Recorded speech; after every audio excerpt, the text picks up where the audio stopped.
Hello నేను మిస్సెస్రావు. Petrol, gas దిగుమతుల మీద బంగారం ధర ఆధారపడి ఉంది. తాజాగా వెనిజువెలా నుంచి రిలయన్స్ వాళ్ళు పెట్రోలు, క్రూడ్ ఆయిల్ ప్రత్యేకించి క్రూడ్ ఆయిల్ దిగుమతి చేసుకునేందుకు అమెరికా అనుమతించేసింది. సో దీంతో రిలయన్స్ ఇటీవల వరకు కూడా రష్యా నుంచి కొనుగోలు చేసేది, ఇప్పుడు వెనిజువెలా నుంచి కొనుగోలు చేసి రిఫైన్ చేసి అమ్ముతుంది.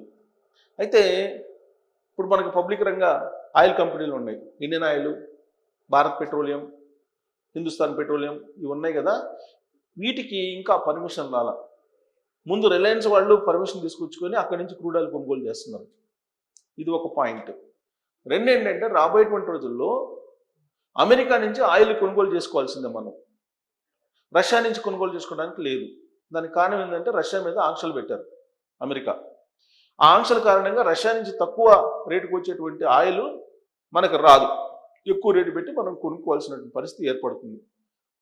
ఆ కారణంగా ఖచ్చితంగా దిగుమతి పెరుగుతుంది, ఎగుమతి తగ్గుతుంది.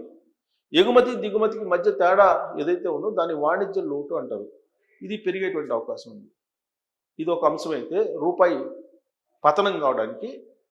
మరొక అంశం ఏంటంటే రష్యా తాజాగా ఒక నిర్ణయం తీసుకోబోతుంది. రష్యా అధ్యక్షుడు పుతిన్ ఒక నిర్ణయం తీసుకోబోతున్నాడు. గత 3 ఏళ్ల నుంచి ఉక్రెయిన్, రష్యా మధ్య యుద్ధం జరుగుతుంది, హోరాహోర యుద్ధం జరుగుతుంది.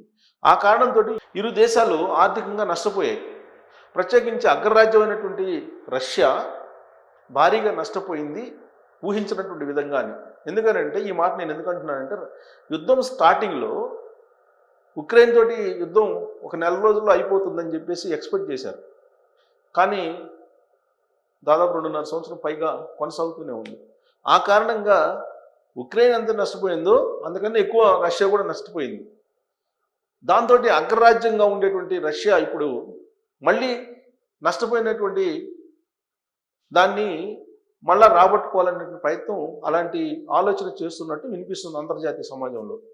అంటే ఏంటి, ఇప్పటి వరకు రష్యా ఆయిల్ని ఎలా అమ్మిందంటే మన దేశానికి, భారతదేశానికి రూపాయల్లో అమ్మింది, చైనాకి యువాన్స్ వాటిల్లో అమ్మింది. డాలరేతర కరెన్సీకి రష్యా ఆయిల్ని ఇచ్చింది ఆయా దేశాలకి. కానీ ఇప్పుడు ఆంక్షలు పెట్టారు. నరేంద్ర మోడీ గారి మీద ప్రెజర్ చేశారు ట్రంప్. దాంతో ఆయిల్ కొనుగోలు ఆపేశారు.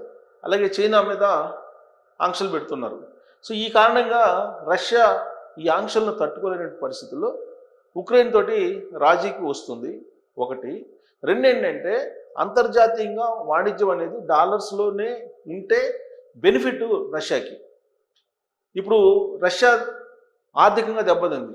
ఈ ఆర్థిక నష్టం నుంచి బయటపడాలంటే ప్రపంచ దేశాలకి ఆయిల్ని అమ్మాలి, ఎగుమతి చేయాలి రష్యా. ఆ ఎగుమతి దేంట్లో ఉండాలంటే డాలర్స్లో ఉండాలి. ఎందుకంటే అంతర్జాతీయంగా డాలర్ ప్రామాణికం కాబట్టి.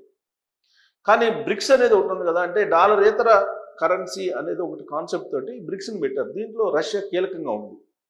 ట్రంప్ ఏం చెప్తున్నారు, అసలు డాలర్ తోటే మొత్తం వాణిజ్యం ఉండాలి, డాలరేతర కరెన్సీ యాక్సెప్ట్ చేయకూడదు, ఆయిల్ అండ్ గ్యాస్ ప్రత్యేకించి అని చెప్పి చెప్తున్నారు. ఎందుకంటే ఏ దేశమైనా సరే ఆయిల్ అండ్ గ్యాస్ ట్రాన్సాక్షన్స్ ఎక్కువ ఉంటాయి, ఎగుమతి చేసినా లేదా దిగుమతి చేసుకున్నట్టు కంట్రీలకు కానీ. అందుకే ఆయిల్ అండ్ గ్యాస్లో ఖచ్చితంగా డాలర్ ప్రామాణికంగా ఉండాలని చెప్పి ట్రంప్ చెప్తున్నాడు. ఒకవేళ అది లేకపోతే అమెరికా అగ్రరాజ్యం కూలిపోతుంది. అందుకే ఇప్పుడు రష్యాని బెండ్ చేశారు. రష్యా మీద ఉన్నటువంటి ఆంక్షలను సడలించాలంటే కనుక డాలర్లలోనే ఆయిల్, గ్యాస్ ఎగుమతులు చేస్తాము అని చెప్పి వాళ్ళు ఒప్పుకోవాలి. దానికి ప్రాథమికంగా పుతిన్ ఒప్పుకున్నాడు అని చెప్పి తెలుస్తుంది. ఎందుకంటే ఇప్పుడు ఉన్నటువంటి పరిస్థితుల్లో ఆ దేశ ప్రజలను కాపాడాలన్నా, ఆ దేశాన్ని కాపాడాలన్నా ఈ ఆంక్షల నుంచి బయటపడి అంతర్జాతీయంగా వాణిజ్యాన్ని పెంచుకోవాలి రష్యా. ఆ క్రమంలో డాలర్ తోటి వాణిజ్యం చేయడానికి సుముఖంగా ఉన్నారు పుతిన్ అని చెప్పి తెలుస్తుంది. దాని కారణంగా ఏమవుతుంది, రాబోయే రోజుల్లో డాలర్ వాల్యూ బలపడుతుంది, అమెరికా డాలర్ వాల్యూ బలపడుతుంది. అప్పుడు బంగారం రేటు అమాంతం తగ్గేటువంటి అవకాశం లేకపోలేదనేది బ్లూంబర్గ్ చెప్తుంది, నేను చెప్పడం కాదు. ఏంటి బ్లూంబర్గ్ అంటే, అంతర్జాతీయంగా అనేకమైనటువంటి పరిణామాలు చోటు చేసుకున్నప్పుడు వాటి మీద ఇన్వెస్టిగేషన్ చేసి వచ్చేటువంటి పరిణామాలు ఏంటి అనే దాని మీద విశ్లేషించేటువంటి ఒక ఆర్గనైజేషన్. అలాగే బ్లూంబర్గ్ ఎలాంటిదంటే అవకతవకలతో పాటు ఫ్యూచర్ ఎలా ఉంటుందని కూడా ఎక్స్పెక్ట్ చేస్తుంది. అందుకే బ్లూంబర్గ్ ఏం చెప్తుందంటే రాబోయేటువంటి రోజుల్లో అంతర్జాతీయ మార్కెట్లో ఔన్స్ బంగారం $3,000 పరిమితం అయ్యేటువంటి అవకాశం ఉంది అని అంటున్నారు. అదే జరిగితే మీకు 60-70 వేల మధ్యలో 24 క్యారెట్ల తులం బంగారం ఉండేటువంటి అవకాశం ఉంది. బ్లూంబర్గ్ చెబుతుంది దాని ప్రకారం.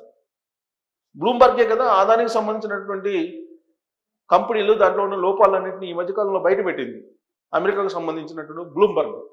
సో కాబట్టి అమెరికా ఏం చేయబోతుంది అనేది ఆ సంస్థకు అవగాహన ఉంటుంది బ్లూంబర్గ్కి. ఆ బ్లూంబర్గ్ చెప్తున్న దాని ప్రకారం రష్యా అధ్యక్షుడు పుతిన్ తీసుకునేటువంటి నిర్ణయాలు రాబోయేటువంటి రోజుల్లో బంగారం పతనానికి కారణం కాబోతుంది, ఆయిల్ రేట్లు పెరగడానికి అవకాశం ఉంది అని చెప్పి చెప్తుంది. ఆయిల్ రేట్లు పెరుగుతాయి, బంగారం రేటు తగ్గుతుంది, డాలర్ రేటు పెరుగుతుంది. ఇది బ్లూంబర్గ్ చెప్పినటువంటి ఒక అభిప్రాయం. మరి దీంతో పాటు అంతర్జాతీయంగా ఉండేటువంటి బులియన్ నిపుణులు అలాగే ఆర్థికవేత్తలు, ఈ కమోడిటీస్కి సంబంధించినటువంటి ఎక్స్చేంజ్లో ఉండేటువంటి ఎక్స్పర్ట్స్ వీళ్ళందరూ ఏం చెప్తున్నారంటే కనీసంలో కనీసం లక్షకి దిగువకే బంగారం వచ్చేటువంటి అవకాశం ఉంది అని చెప్పి చెప్తూ ఉన్నారు. కానీ బ్లూంబర్గ్ మాత్రం అంతర్జాతీయ మార్కెట్లో బంగారం $3,000 ఔన్స్ పడిపోయే అవకాశం ఉందని అంటున్నారు. వాస్తవంగా ఈ మధ్యకాలంలో దాదాపుగా $5,800 టచ్ చేసిన ఔన్స్ బంగారం. దేశీయంగా భారతదేశంలో తులం బంగారం 24 క్యారెట్ల బంగారం 1,83,000కి వెళ్ళిపోయింది. ఇప్పుడు యాజ్ ఆఫ్ నౌ తగ్గింది. ఇవాళ కూడా బంగారం రేటు తగ్గింది. ఇవాళ చూసినా కానీ ఇవాళ కూడా తగ్గింది. ఈ వారం మొత్తం తగ్గుతూ ఉంది బంగారం రేటు. సో ఇవాళ కూడా బంగారం రేటు తగ్గుముఖం పట్టింది. ఎందుకంటే అంతర్జాతీయ పరిణామాలన్నీ అర్థమవుతున్నాయి అందరికీ.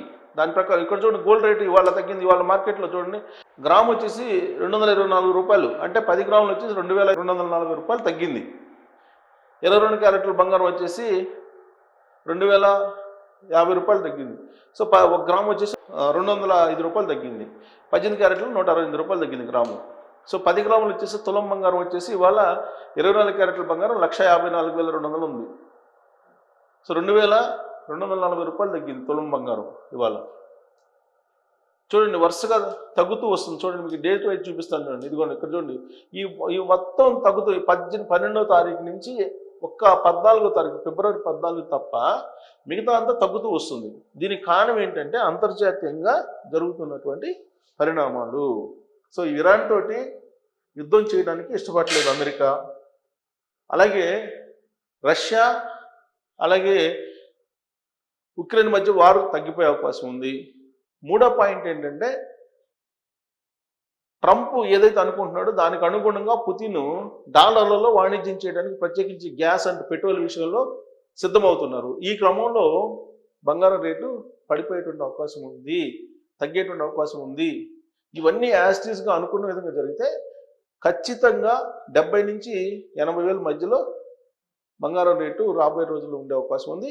కొన్ని సంవత్సరాలు 2027 చివరి నాటికి అత్యంత దారుణంగా బంగారం రేటు పడిపోతుందని చెప్పి కూడా ఎక్స్పెక్ట్ చేస్తూ ఉన్నారు. బట్ ఏదైనా సరే అంతర్జాతీయ పరిస్థితులకు అనుగుణంగా ఉంటుంది.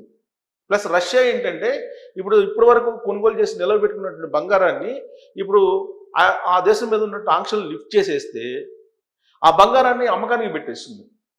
అప్పుడు విక్రయాలు పెరుగుతాయి. అలాగే ఆయా దేశాలు ఇప్పటి వరకు పోటీపడి కొనుగోలు చేసినటువంటి బంగారాన్ని అంతర్జాతీయ మార్కెట్లో అమ్మడానికి సిద్ధమవుతాయి. రిజర్వ్ బ్యాంక్లో ఉన్నటువంటి బంగారాన్ని తీసి అమ్మి ఆ అమౌంట్ని డాలర్ మీద పెట్టేటువంటి అవకాశం ఉంది. ఇది జరిగితే కనుక ఊహించిన విధంగా బంగారం రేటు తగ్గే అవకాశం ఉంది. వాస్తవంగా అంతకుముందు దాదాపు 70-80% పెరిగింది లాస్ట్ ఇయర్, పీక్ స్టేజ్కి వెళ్ళింది. ఇప్పుడిప్పుడే తగ్గుముఖం పడుతూ ఉంది. బట్ అనుకున్నట్టు జరిగితే ట్రంప్ ఇప్పుడు బంగారం రేటు మాత్రం పడిపోయేటువంటి అవకాశాలు ఎక్కువ ఉన్నాయి. కాకపోతే ఇదంతా తాత్కాలికం అని కొంతమంది అంటున్నారు. లేదు, ఒకవేళ పుతిన్ కనుక ఆయిల్ అండ్ గ్యాస్ని డాలర్లలో కనుక వాళ్ళు వాణిజ్యం చేస్తే డెఫినెట్గా బంగారం రేటు తగ్గే అవకాశం ఉందని చెప్పి అంటున్నారు. సో ఉన్నటువంటి విషయాన్ని నేను మీకు స్పష్టంగా చెప్పాను. దీన్ని బట్టి బంగారం రేటు తగ్గుతుందా లేదా పెరుగుతుందా అనేది మీరు కూడా ఎక్స్పెక్ట్ చేయొచ్చు. ఇవాళ అనేక వేదికల మీద మీరు సెర్చ్ చేయొచ్చు, గూగుల్లో సెర్చ్ చేయొచ్చు, లేదంటే అనేక ఆర్టిఫిషియల్ ఇంటెలిజెన్స్కి సంబంధించినటువంటి అనేక ప్లాట్ఫామ్స్ ఉన్నాయి, వాటిలో సెర్చ్ చేసినా కానీ ఎక్కువ పర్సెంట్ 90% ఏం చెప్తున్నారంటే బంగారం రేటు తగ్గడానికి అవకాశం ఉందని చెప్తున్నారు. 18వ తారీఖున కీలకమైన సమావేశం జరగబోతుంది ఉక్రెయిన్ అలాగే రష్యాకి సంబంధించి. అది కనుక సక్సెస్ అయితే మరొక 24 గంటల్లో తెలిసే అవకాశం ఉంది, దాని మీద స్పష్టత ఇచ్చే అవకాశం ఉంది. అప్పుడు బంగారం రేటు భారీగా తగ్గుతుందా లేదా పెరుగుతుందా అనే దాని మీద ఒక అంచనాకి స్పష్టంగా రావచ్చు. Thank you.